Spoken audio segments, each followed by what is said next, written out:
Cheers to the freaking weekend. I spent the night, yeah. You a treasure, keep you to myself now. Picture perfect, you don't even need yourself a filter. Girl, you my Anastasia. You might be just what I'm looking for.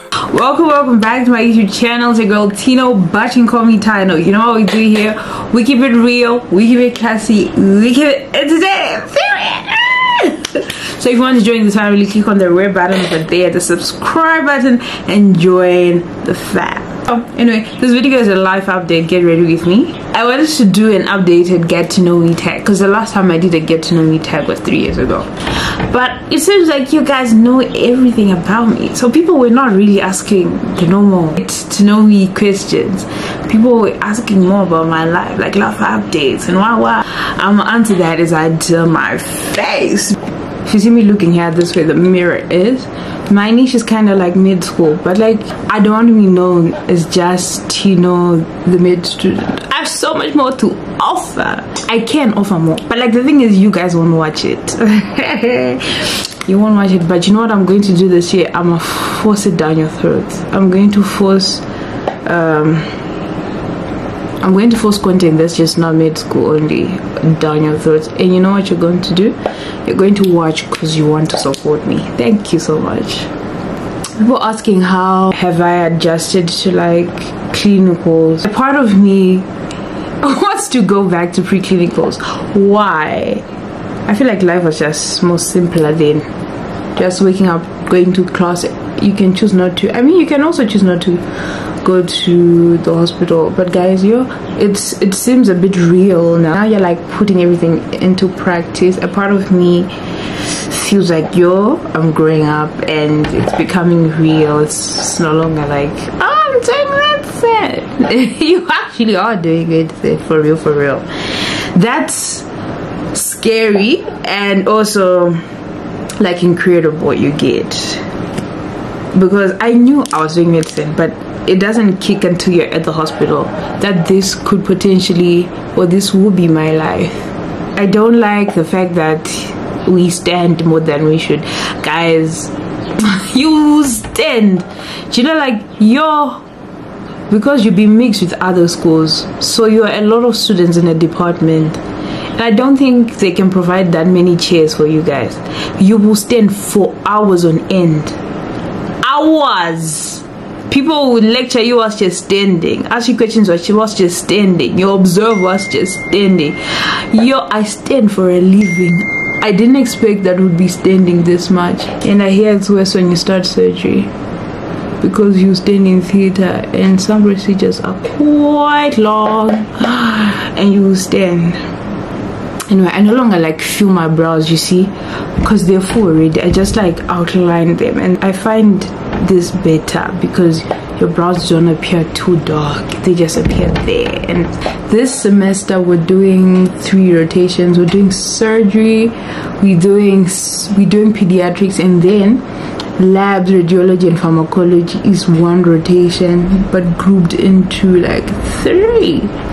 So that's what we're doing this year. Oh shit, that was not supposed to happen. Labs, radiology, and pharmacy are under 1 rotation, so you divide the 6 weeks amongst the 3. So it was 1 week in pharmacy, 2 weeks in labs, 3 in radiology, but technically we was spending 2 weeks in radiology. Like, this is supposed to be the 3rd week, but we're only going for like the end rotation test on Friday.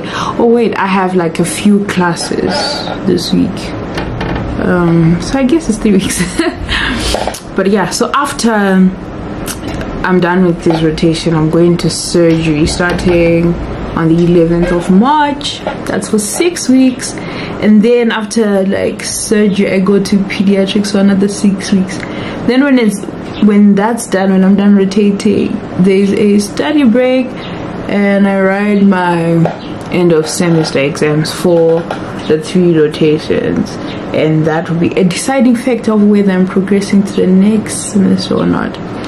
So unlike the pre-clinical years where people write like mid-semesters and that contributes to your continuous assessment, this time we write end of rotation exams. So those are CA. And the logbooks, when I was talking about logbooks, we have to beg people to sign our logbooks. So we have, it's an example. Fine, I'll insert like a picture of maybe my logbook for labs and everything. So you have to get like signatures against some tasks and whatever. That contributes to your CA, as well as the end of rotation exams in each department. That contributes to your CA. We don't sit for mid-semesters. So CA is 40% here. So all that, the logbooks, the tests and whatever, that's the 40%. And then the final exam that I'll write after rotating throughout the 3 departments, that's 60%. Are we together? Is that making sense? I honestly think I haven't been as serious as I'm supposed to be. I wasn't. It's just, I don't know, there's this notion or this belief that labs, the rotation I started in, is easier than the others, of which I would like to agree. I haven't been to surgery or pediat, but I think where I am is easier. So I haven't yet like started being like heavy on school and whatever. I'm just doing like my assigned work. If I have presentations, I'm just researching on that and just studying small for the end of rotation exams. But I fear surgery will be something I need to pull my socks for that. People are asking about where I want to work and what I want to specialize in. Guys, I don't know. And I'm not going to put pressure on myself to have that figured out now, because who knows, like I can make up my mind now and circumstances may just change plans in the future. So I'm not going to put like pressure on myself to figure out what I want to do, where I want to go after graduating or whatever.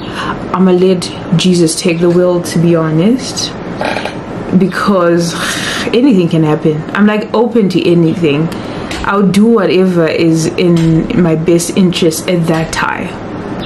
Whatever, guys. I don't know if I want to stay here or if I want to go back home or move to another country. Who knows, I might be married then. In terms of specializing, I also don't know. I'm gonna let like these 3 years, as I rotate through like different departments, I'll find what I like. If I fall in love with the department, then I'll pursue that. I'm not going to do like premature decisions. That's not me. I like to do informed decisions if it's like something serious, like if it pertains to my life. There's a TikTok of mine that I did about friendships. Who asking, who are you talking about? And like this thing of friendship breakups happens quite often. But anyway, I'm cool with my friend now. I guess that video helped. So thanks for caring, I guess. But I guess it's like a common topic. Like people do go through friendship breakups. Friendship breakups, they happen quite often. If in uni, I think. I didn't really experience that in high school. I didn't have a lot of friends. Like I had acquaintances. Like I can talk to everyone, but like to call you my friend, to me, I take time to call people friends. Like I actually need to be sure that we are friends. I don't like claiming people. And also friends, like a really, it's a huge term to me. It means a lot. So if I consider you my friend, nah, you my G. But like in high school, I didn't have a lot of friends. I like it wasn't even a circle. It probably was a triangle. So I guess if it's like that, they like less chances of fallouts. I've come to realize that not every friendship should be everlasting. They're seasonal friendships, and if they're done serving their purpose, it's okay to move on. It's okay. And when I just realized that, like my life became better, because I'm a fixer. I realized that I'm a fixer.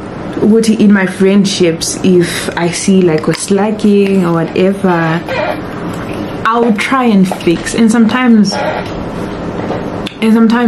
friendships don't need fixing. Another popular question was my relationship status. Do you know what? We're all single until we're married. So I'm single. Not legit. Not like legit. Like, I'm so available. In terms of content, like I want to do hair content, like makeup content and fashion content. I already do like fashion on my Instagram, so if you're not following me there, follow. Even if you're here for medicine, you need to look good also in medicine. You hadn't noticed, I like looking good, you know. It's not a crime to like to look good. Why don't you like to look good? I received questions about moving because the hospital is like very far from where we stay, because I still stay in Subat, close to school, but like I commute every day, which is not ideal. Trust me, I also don't want to stay here, but finding houses is difficult. Also, we're not serious. We're also not serious about moving, but we will eventually move. Don't let the bastards get you down. I got a question about my favorite YouTubers. I've been watching like SA YouTubers. I think in the last 2 months or so, I've been watching Cine Gugu. I've always been watching ZX Online. I've also like recently started watching Miss XO. I really like this SA YouTuber called Caroline Flamini. I think she's younger than me, yeah, or probably the same age. I just like a vibe. It's like a chilled vibe. For Zim YouTube, most of them aren't consistent these days, so it's like it's hard to like have a favorite when they're not being consistent. So currently Zim YouTube, I think the only people I'm watching consistently and I like are Kim and Tanaka, Ryan and Yesu.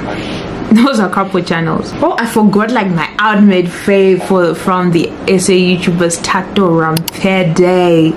Like I don't watch many male YouTubers to be honest, but Tato takes the cup.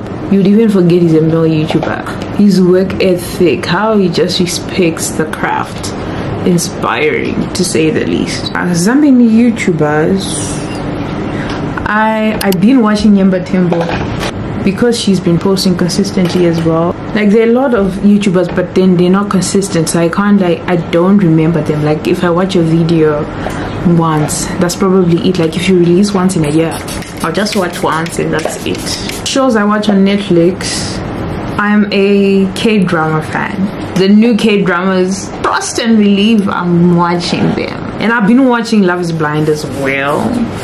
This season, there is drama. Trevor is clearly there for the fame. He put up a facade like he's the sweetest guy ever to walk on the Love is Blind franchise. But like only 2 episodes of the show are out and you already have management.